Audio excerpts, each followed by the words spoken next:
Arratsaldeon, y gracias por estar aquí. Es un placer presentar el 18º certamen María de Maeztu, la entrega de premios de dicho certamen, ya que la Asamblea de Mujeres lleva 28 años haciéndose cargo de la convocatoria de este premio de escritura para mujeres en euskera y castellano.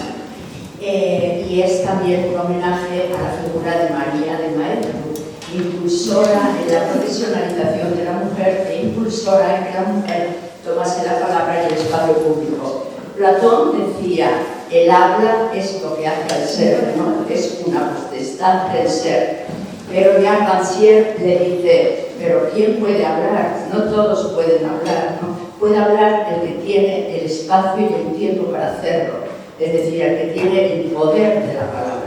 Y María de Maeztu, precisamente, es una de nuestras líderes en ese sentido, en el sentido de buscar, en proporcionar, en otorgar, en conceder, en buscar la palabra para la mujer. Y en este certamen de escrituras se basa precisamente en esa potestad de las mujeres de poder escribir, y por ello estoy feliz de poder presentarlo junto al miembro, a las y los miembros del jurado, Julen Azcona y Begoña Puerta.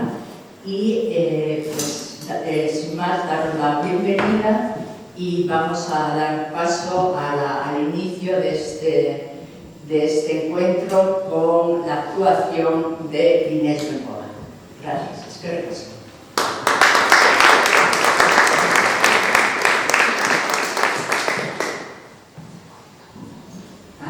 Pájaro en la rama que clama, que sube, hay un pájaro que canta a la libertad, hay un pájaro que sabe que todo es más fácil si puede cantar. Y cantar, y cantar, y cantar para no olvidar que cantando se alegran los corazones. Y cantar, y cantar, y cantar, y cantar, y cantar, y cantar para no olvidar que cantando se alegran los corazones. Y cantar, y cantar, y cantar. Buenas tardes, estamos en el certamen María de Maeztu, convocado por mujeres, protagonizado por mujeres, y me han pedido que haga una semblanza de una gran mujer que estuvo olvidada durante mucho tiempo en la historia. Hablo de Hipatia. Ahí vamos con ella. Hay muchas cosas que no sabemos de Hipatia. No conocemos el tono ni el timbre de su voz, pero sabemos que le gustaba la oratoria, el arte de hablar en público con elocuencia. No sabemos cómo hilaba los pensamientos, pero sabemos que prefería pensar a creer ciegamente. No sabemos si llegó a amar a algún hombre, pero sí que sabemos que prefirió la libertad de la soltería. Y en aquellos tiempos esto tenía un significado literal, ya que el matrimonio significaba someterse a las decisiones y caprichos del marido y a la obligación ineludible de ser madre. Sí sabemos algunas cosas sobre Hipatia. Sabemos que nació en Alejandría un día de primavera, como nacen las flores, los pájaros, los retoños, entre el año 350 y 370 después de Cristo, no queda clara la fecha. Sabemos que era de ascendencia helena y vivió en una de las ciudades más importantes del Imperio Romano de la época, Alejandría, una ciudad fundada por el gran Alejandro Magno, el conquistador, el batallador, el luchador. Alejandría, ciudad poblada de helenos en territorio egipcio, fue como un oasis temporal y territorial para las mujeres. En el Egipto antiguo, las mujeres habían sido iguales a los hombres ante la ley. Podían alquilar o comprar propiedades, emprender negocios, compartían la herencia en igualdad de condiciones, de derechos, y algunas incluso llegaron a gobernar la nación, como bien sabemos, cosas impensables en el mundo griego. Cuando nos hablan de la Grecia clásica y de sus grandes pensadores, se obvia la parte en la que aquella gran civilización se cimentó sobre enormes injusticias y desigualdades, ya que existía la esclavitud y las mujeres eran un cero a la izquierda. Fue necesario un oasis histórico para que las mujeres pudieran destacar en diversos campos de las artes, el deporte y el saber. Aunque sabemos poco de Hipatia, vivió en un tiempo en el que no tenía que vivir preocupada de aparentar continuamente lo que sabía, lo que hacía, lo que conocía, dónde estaba o a quién conocía. Esto, que es tan normal para los hombres de casi todas las épocas, esto le permitió dedicarse enteramente a su pasión por las ciencias. En Alejandría, en aquella época, en aquel espacio, en aquel oasis temporal y territorial, se creó el museo, el gran templo o santuario de las musas. Recordemos brevemente quiénes fueron las musas.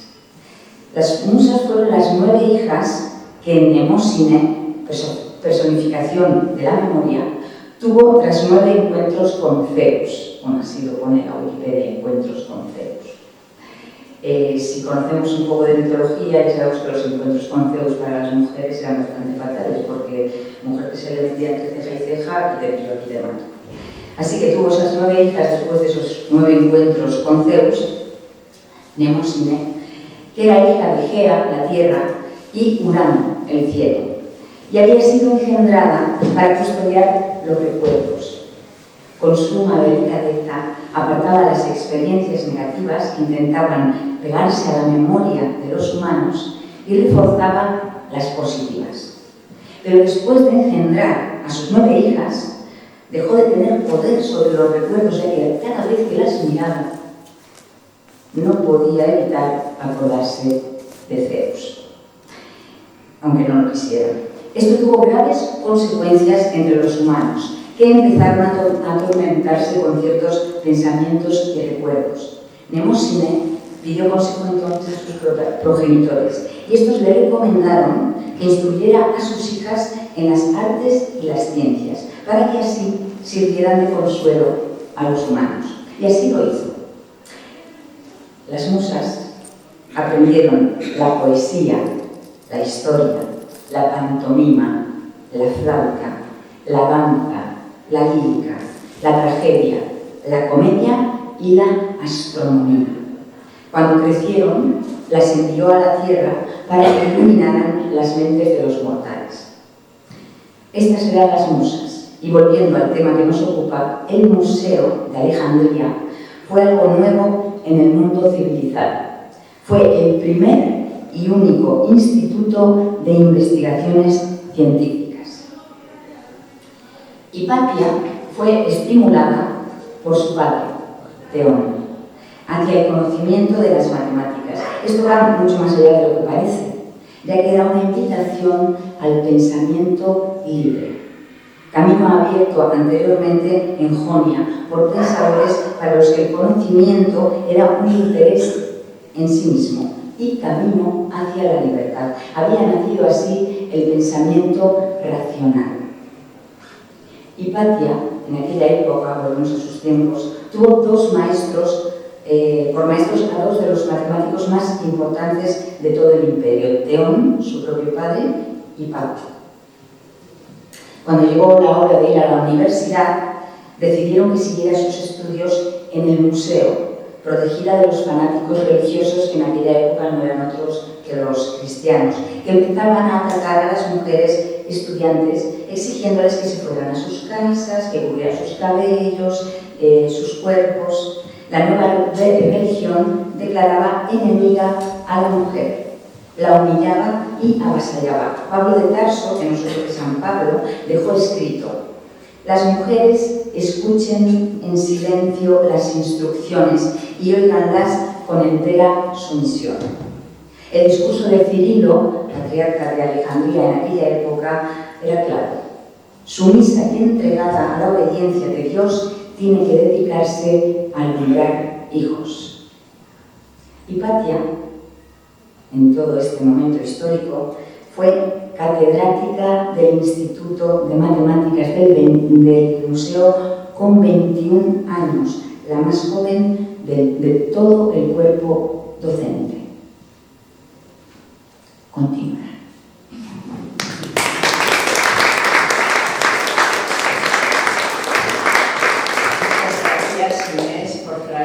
Desde el Platón clásico, ¿no?, que decía que hablar es la potestad del ser, a el castigo de Hipatia, en la que ella se hizo precisamente encarnación de esa potestad de ser, de ese poderío de poder hablar. Gracias. Y ahora van a hablar los miembros del jurado, Julen y Begoña, sobre los entresijos y las decisiones que han tomado.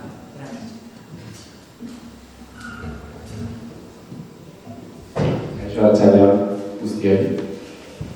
28. Maria Maestru literatura lehiaketak 97 lan jaso zituen guztira. Begoña Puerta Ezkurra, Ana Rosa Elespe Domínguez, Irati Baina Etxeberria, Zumaia Arizabal alkalde eta Tribuna Ezkorra Martine osatutako epaimahaiak estilo eta gaien aniztasuna nabarmendu du. Hein handi batean parte hartu duten egileen kezkak emakumearen inguruak izan dira. Bere konplexutasun sozial, historiko eta politiko osoan. Gurasoen eta seme-alaben arteko harremanak, indarkeria matxista, adinekoen bakardadea, seme-alaben arteko harremanak, seme-alabak izateko ezintasunaren ondoriozko ezinegoana, lan arazoak eta bar. Halaber, garrantzitsua izan da animalien presentzia. Protagonistei laguntzen dieten edo haiek oinazetzen dituzten elementu gisa. Testuen tono nagusia dramatiko realista izan da, komedia eta fantasiazko generoan noizbeinkako adibide batzuei. Hola, buenas tardes a todos y gracias por venir. El 28 certamen literario María de Maeztu ha recibido un total de 87 puntos. El jurado ha estado formado por Begoña Puerta Ezkurra, Ana Rosa Elespe Domínguez, Irati Baina Etxeberria, Zumaia Arizabal alcalde y Julen Azcona Martín. Este jurado destaca la variedad de estilos y temáticas. En gran parte, las preocupaciones de las autoras participantes han girado en torno a la mujer, en toda su complejidad social, histórica y política. Relaciones paternofiliales, violencia machista, la soledad de las personas mayores, el malestar ante la imposibilidad de tener hijos, problemas laborales y una etcétera. También ha sido importante la presencia de los animales como elementos que acompañan o atormentan a los protagonistas. El tono mayoritario de los textos ha sido el dramático realista, con algún ejemplo de comedia e incursiones puntuales en el género de la fantasía. Gaztelaniazko modalitatean, epaimahaiak lan irabazlea hautatu du bere freskotasun formalari. Kontakizuna zeharkatzen duen lerro diagonal batean oinarritzen da. Hitzez hitz eta baita metaforikoki bai.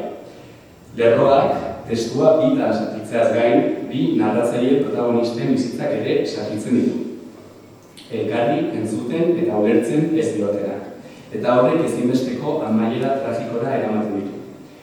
Hitz gutxirekin eta hizkuntza soil eta irabakitzaile batekin, ipuinak bikote harreman konplexu batetan murgiltzen gaitu. Historiaren interpretazioa irakurlearengan utziz.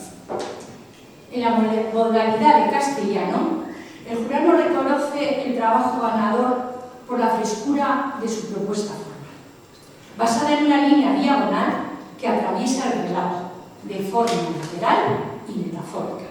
Una línea que no solo divide el texto en dos, sino también la vida de los dos narradores protagonistas, que no se escuchan ni se entienden, lo que les lleva a un final trágico e inevitable. Con pocas palabras y un lenguaje sencillo y sugerente, el relato nos adentra en la complejidad de una relación de pareja, dejando que seamos los lectores quienes llenemos los huecos e interpretemos la historia. Aurten, epaimahaiak euskarazko modalitatean saria eman gabe uztea erabaki du. Parte hartze txikia dela. Por otra parte, y sintiéndolo mucho, este año el jurado ha decidido dejar desierto el premio en la modalidad de euskera, debido principalmente a la poca participación. Y no tenemos nada más que añadir. Muchas gracias por vuestro tiempo.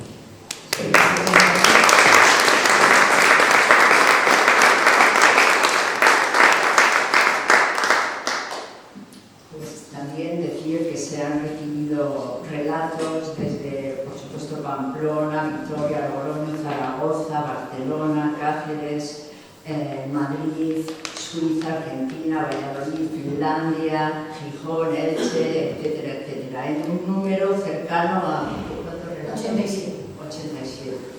O sea, el número de relatos en castellano ha sido surtido, ¿no? Elevado, pero desgraciadamente no así el de euskera, ¿verdad? Habría que también animar a la gente a que participe y también difundirlo por sectores que puedan contribuir a ello. Bueno, dicho esto, queremos nombrar a la premiada en la modalidad de castellano a Mila García de la Torre Sisto. Muchas gracias.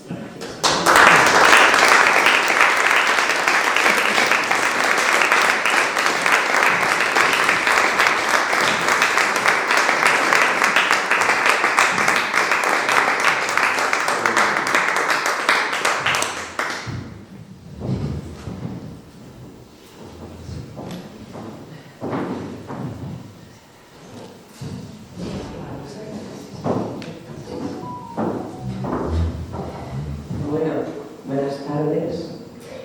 Es una gran emoción cuando me llamó Patricia para decirme que había ganado el premio. Es que no acababa de reaccionar, de pensar que fue una cosa que fue un arrebato.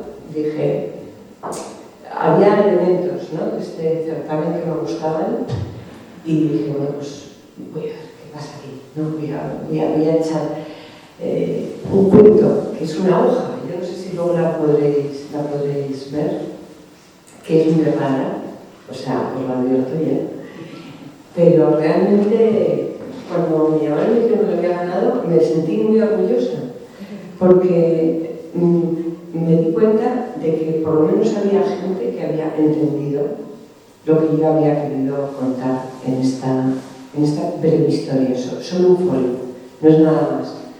No quiere decir que me haya costado 10 minutos hacerlo. O sea, a veces cosas muy concentradas llevan un gran esfuerzo y este fue un caso, ¿no? Para no resultar excesivamente obvio, en fin. Entonces, bueno, lo primero deciros que estoy feliz de estar aquí y que me he venido desde Vitoria, bueno, me he venido desde el puerto de Santa María simplemente para estar aquí en este momento.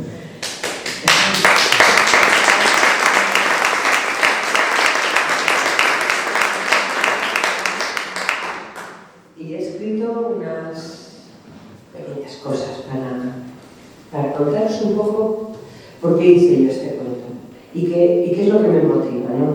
Pero antes de nada lo que quiero hacer es agradecer al Ayuntamiento de Estella pues que soporte este certamen. Me parece que dice mucho en pro de la institución. Quiero agradecer también a la Asamblea de Mujeres por su buen hacer, porque llegar a 28 jornadas de certamen literario significan que tienen una constancia y un amor por la literatura a prueba de balas en estos tiempos de frutilidad y de TikTok, en que todo dura el segundo de mirar el vídeo, ¿no? Entonces me parece que hacéis una labor magnífica. También quiero agradecer al jurado, porque me parece que ha sido generoso conmigo, porque no lo he puesto fácil. Luego cuando veáis el texto, no lo he puesto fácil, no sé así, pero yo creo que la literatura debe romper moldes también, ¿no? Debe ir un poco más allá, debe intentar, ¿cómo diría? Crear no solo ideas y pensamientos y argumentos, sino también formas, y como ya lo veréis porque digo lo de las formas. Y también quiero agradecerle a Patricia, que es un amor de mujer y que me ha acompañado desde el principio con una amabilidad tremenda. Entonces, bueno, pues gracias a todas y a todos. Con algunas amigas escritoras solemos debatir muy de vez en cuando, no todos los días, si lo que hacemos es literatura de mujeres o literatura secas. Y la verdad es que nunca llegamos a una conclusión clara, porque si aceptamos la primera opción, es decir, hacemos literatura de mujeres, se nos relegaría una categoría menor en el Olimpo de los creadores. Somos como la versión, el apartado de las chicas, ¿no? Y no estamos en absoluto de acuerdo, como podéis imaginar. Pero a la vez nos resulta incomprensible suponer que una autora no imprima su punto de vista, sus vivencias y su propia condición de mujer en lo que escribe. Bueno, a las escritoras nos pasa lo mismo y solo hay una excepción, que es la de Carmen Mola, pero por motivos evidentes, ¿no? No sé qué pensarán que pensamos las mujeres, ¿no? Por lo general, y afortunadamente, perdemos poco tiempo en estos debates y pasamos rápidamente a temas más sustanciosos que nos hablan de la creación literaria, que es lo que de verdad nos motiva. Pero tengo que reconocer que para mí esta pregunta me ha resonado en la cabeza en muchas ocasiones y sin querer ser categórica, porque no vengo a dar lecciones a nadie, he llegado a la conclusión de que las escritoras firmemos con nuestros propios nombres o como ocurría en el pasado con sinónimos, porque no podían publicar de otra manera, afortunadamente mantenemos siempre nuestra identidad intacta y damos un enfoque propio a narraciones, poemas o ensayos impregnados siempre de nuestra vivencia de la realidad como seres humanos, como seres pensantes, como seres individuales y genuinos y, por supuesto, como mujeres. Me ha parecido maravillosa la introducción de esta señora que se llamaba Hipón, no sé qué, en Alejandría, porque he dicho yo, qué suerte haber nacido en Alejandría en aquella época. Porque realmente las mujeres tenemos unos problemas y unas dificultades en el desarrollo de nuestra vida, y es así, hoy en día, ya no quiero ni pensar en el pasado, ¿no? Entonces, todo esto me lleva a recordar mi intención al escribir este cuento, Diagonal, se llama Diagonal. Quise hablar del espacio, que es un tema sobre el que reflexiono desde que era muy pequeña. Es decir, para mí es muy importante, era muy importante siempre pensar cuál es el espacio que yo habito, por dónde ando, por dónde me puedo mover, a dónde puedo ir, qué cosas puedo hacer. Y son todo por espacios, Nosotros no volamos, estamos en tierra. La diagonal es una línea que une dos ángulos opuestos en un cuadrilátero o en un rectángulo. Es una forma geométrica. Nos habla del espacio. Y yo dije, claro, la diagonal significa una cosa. Cuando la parte de arriba está muy ancha, de la izquierda, la de la derecha, que también está arriba, está muy estrecha. No sé si iremos viendo. A lo largo de los años, que ya son bastantes, como podéis ver por mis canas, me he ido dando cuenta de que mi preocupación por el espacio como mujer es la misma que la del hambriento por la comida. Quizá porque pertenezco a una generación de mujeres que empezamos, cuando éramos muy jovencitas, a ocupar los espacios laborales en un número significativamente creciente, pero todavía no suficiente, y no sin grandes dificultades. O sea, yo recuerdo mis 20 y pocos años y entrar en un centro de trabajo en que había un montón de hombres que era siempre el que estaba en el director, el que estaba de jefe de estudios, el que estaba de no sé qué. Era así. Y cualquier propuesta era, ya viene la chiquilla esta a darnos la bata. Quisiera Para todas nosotras, la libertad de caminar en todas sus dimensiones, sin cortapisas, sin grandes hazañas o sin terribles desgarros personales, deambular en la vida por los mismos espacios que los hombres, con los límites propios que la naturaleza humana nos impone, habitarlos sin sentir que estás invadiendo zonas ajenas o que conquistas áreas prohibidas. Fijaros en estos dos verbos, invadir y conquistar. Son verbos que nos llevan a la idea de la guerra. Y quizá a veces no queda más remedio que el enfrentamiento con aquellos que quieren reducir nuestro espacio al mínimo posible. Y yo diría, con aquellos encima a los que muchas veces queremos y que nos quieren. Y eso es muy desgarrador, eso es terrible. Pero realmente nuestra guerra no es cruenta. Sí es dialéctica, de ideas, de argumentos, lo que no siempre garantiza el éxito. Bueno, eso ya lo sabemos todos, ¿no? Es que hablamos y da igual. Pero bueno, seguiremos hablando. A veces pienso en el famoso concepto de romper el techo de cristal. Y yo me imagino debajo de un techo de cristal, digo, para conseguir llegar a un espacio en el que yo pueda crear y ser yo misma, tengo que romper algo que está encima de mi cabeza y que puede acabar cayéndome encima pues, restos puntiagudos y cortantes que me pueden hacer una avería gorda. Es decir, siempre hay sufrimiento para alcanzar nuevos espacios. Y eso es lo que no debería ser. No tiene por qué haber un sufrimiento para alcanzar algo que tenemos tanto derecho como cualquier otra persona en este planeta a tener. Con Diagonal he querido reflexionar sobre el concepto de libertad para caminar, descubrir, desarrollar, vivir en todos los ámbitos donde el ser humano pueda crecer como tal.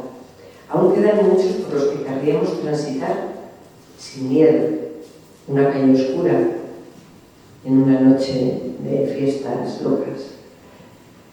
O no sentir vergüenza porque entras en un lugar en que eres la única mujer y parece que te hacen una radiografía y es lo único que importa. O sintiéndonos impostoras, que yo creo que todavía es peor, cuando entramos en un espacio en que parece que hemos entrado de rondón, como para que nos hagan un favor y nos dejen estar. El deseo de caminar con libertad, es más, de caminar con normalidad, es la reflexión a la que me ha llevado a escribir este cuento tan breve. Espero que esta reflexión se produzca también en todas las personas que lo lean y que les lleve a concluir que todos los espacios, los del pensamiento, los de las emociones, los privados, los públicos, los sociales, los laborales, los interespaciales, ¿por qué no?, los galácticos, los de la ciencia, los del arte, los visuales, los sonoros, y aquí hablo con un recuerdo compungido de las mujeres afganas.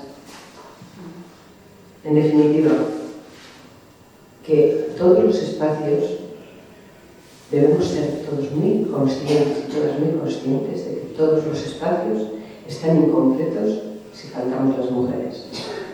Muchas gracias.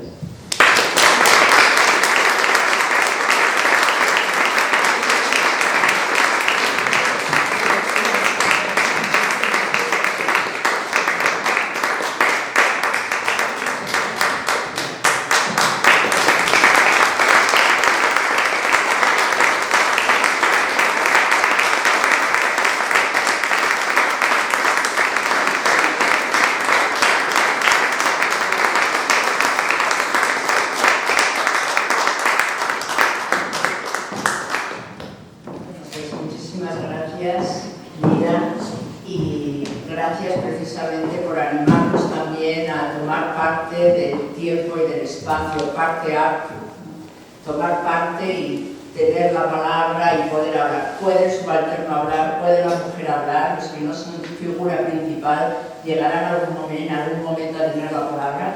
Bueno, pues este es un espacio en el que sí esperamos que los relatos sigan siendo fuente de ocasión para participar en el tiempo y en el espacio.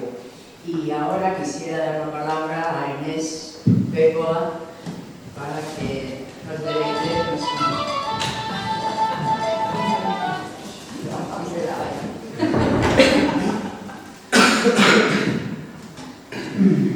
volvemos a los tiempos de Hipatia. Volvemos a las tensiones entre los diferentes cultos. Eran grandes, sobre todo con los cristianos, que aunque no eran mayoría, se enfrentaban al resto de credos adjudicándose la verdad absoluta y generando situaciones muy comprometidas para los dirigentes romanos. Esto tuvo graves consecuencias en la vida diaria alejandrina. Una de ellas fue el saqueo y destrucción del museo, instituto, biblioteca que fue arrebatado a los investigadores para siempre. Se acabaron las clases en las que Hipatia tenía un alumnado diverso en cuanto a cultos, creencias, procedencias. Su padre murió y algunas de sus amistades más cercanas partieron al exilio. Podía haber vivido así hasta el final de sus días, encerrada, sola, aislada. Pero tomó otra decisión. Volvió a impartir clases en su casa, a compartir saberes y formas de pensamiento. No se quedó al margen de las injusticias que tenían lugar en Alejandría, ataques contra los judíos y demás. Y aprovechando su nombre y estatus, ya que era conocida en todo el imperio, habló con el prefecto de Alejandría, Orestes, que fue un antiguo alumno suyo, para que levantara una queja del comportamiento de los cristianos ante el mismo emperador de Constantinopla. Hipatia se convirtió así en el blanco de los odios cristianos, por mujer, con sus artes de seducción y facilidad de la mentira, como todas sabemos, dominamos esto de la perfección, por científica y librepensadora, que en aquellos tiempos era lo mismo que decir bruja, y por escritora, autora de libros perversos en los que difundía ideas impías. Solo Lucifer podía haber engendrado a esa mujer que había venido al mundo con la única misión de corromper al género humano. Por si alguien en la sala todavía no lo sabe, Hipatia fue linchada en la calle, despedazada y quemada. Primera víctima mortal de la misoginia que alcanzaría su culmen más sanguinario en la caza de brujas. El conocimiento humano es una suma de saberes de diferentes personas inquietas, curiosas, abiertas de mente. Hipatia fue una de ellas. Gracias a ella sabemos más de las estrellas, de la órbita de los planetas, de matemáticas y de mecánica. Sabemos por sus contemporáneos que como matemática fue más importante que su padre Teón. Fue la última gran científica de la antigüedad. Después de su muerte habría que esperar más de un milenio, a la llegada de la Ilustración, para que volviesen a realizarse adelantos de importancia en el campo de las matemáticas. En la parte del Imperio Romano de Oriente, o Imperio Bizantino, el nombre de Hipatia permaneció vivo en la memoria colectiva. De una mujer que destacase por su sabiduría, decía el habla popular que era una Hipatia. En cambio, en el mundo occidental, el nombre de Hipatia se sumió en el olvido hasta el siglo de las luces. No así el nombre de Teón, que no falta en ninguna enciclopedia ni en ninguna historia de la ciencia. Por desgracia, han sido escritas por hombres que han partido del prejuicio misógino de que las mujeres nada tienen que hacer en el campo de las ciencias. Que se lo digan a Marie Curie, que fue la primera persona de la historia en lograr la hazaña de recibir un doble Nobel, primero en física y más tarde en química. De la misma forma en que Hipatia fue desterrada al olvido, hay otras mujeres que lo han sido también. Mujeres con vocaciones muy diversas en el campo de las ciencias, las artes y la literatura. Como ejemplo más reciente y cercano, ya en el siglo XX, tenemos a Catalina Eliztegui, escritora donostiarra, afincada en Estella durante casi los últimos 30 años de su vida, que a pesar de haber sido reconocida y aplaudida en su época, tras su muerte desapareció como por arte de magia de la memoria colectiva. Es curioso cómo, sin pretenderlo, Hipatia traspasó los umbrales de la historia. Alejandro Magno, el conquistador, el batallador, el luchador, el que sí pretendía dejar huella que puso su nombre a diestro y siniestro a distintas ciudades por las que pasaba y conquistaba. Incluso a una de ellas le puso el nombre de su caballo, pero esto ya es otra historia. Pues bien, en una de esas Alejandrías nació una chiquilla que creció estimulada por su entorno para preguntarse el porqué de las cosas. Así fue observando el mundo con paciencia y perseverancia, poniendo en tela de juicio las creencias, planteándose teorías que dieran respuesta a tanta incógnita que nos rodea. Porque ahora tenemos muchas respuestas, pero imaginaos un mundo en el que las cosas eran así y punto. La única respuesta a tanta incertidumbre era la fe. Hipatia, respondiendo únicamente a una curiosidad innata, sin atacar a nadie, sin imponerse por la fuerza, sin conquistar ningún territorio, nos dejó un legado mucho más importante que las hazañas del gran Alejandro Magno o del mismísimo Julio César. Hipatia se convirtió sin pretenderlo en una sedectade de carne y hueso, valiente defensora de la razón frente al irracionalismo, del espíritu científico frente al oscurantismo. Ese fue su gran legado para la prosperidad. Hay un pájaro en la rama que clama, que sube, hay un pájaro que canta a la libertad, hay un pájaro que sabe que todo es más fácil si puede cantar. Y cantar, y cantar, y cantar para no olvidar que cantando se alegran los corazones. Y cantar, y cantar, y cantar.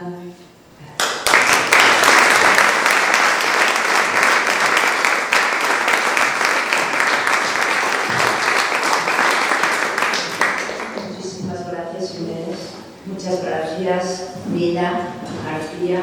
Muchas gracias, Begoña, Yule. Gracias a todas y a todos por acompañarnos y os damos vamos a dar paso ahora al lunch. Os invitamos a tomar algo, un aperitivo ahora mismo y muchas gracias por estar aquí, por hacer posible en la primera planta y por hacer posible el 28º certamen María del Mar. Muchas gracias.